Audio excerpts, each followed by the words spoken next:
ખેડા જિલ્લાના મૌધાની એક કન્યા શાળામાં શિક્ષિકાએ વિદ્યાર્થિનીની ચોટલી કાપી નાખતા ખળભળાટ મચી ગયો। સ્કૂલના નિયમ મુજબ વિદ્યાર્થિની બે ચોટલી વાળીને ના આવતા શિક્ષિકાએ ચોટલી કાપી નાખતા વાલીઓમાં ભારે રોષ જોવા મળ્યો।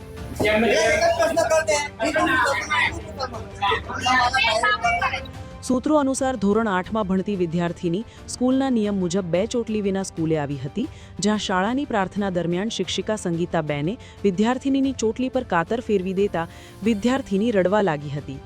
આ મામલે શિક્ષિકા તરફથી એવો દાવો કરાયો કે તેમના હાથે ભૂલથી થોડી ચોટલી કપાઈ ગઈ, તેમનો કોઈ પણ દુર્વ્યવહારનો ઈરાદો નહોતો।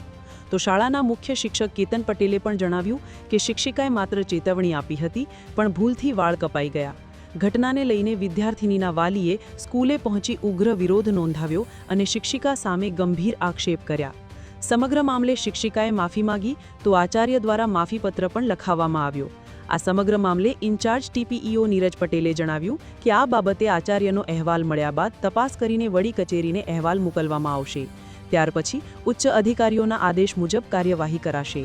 ત્યારે કન્યા શિક્ષણને પ્રોત્સાહન આપવાના દાવાઓ વચ્ચે આ પ્રકારની ઘટનાઓ વિદ્યાર્થીઓની સલામતી સામે સવાલો ઊભા કરી જાય છે।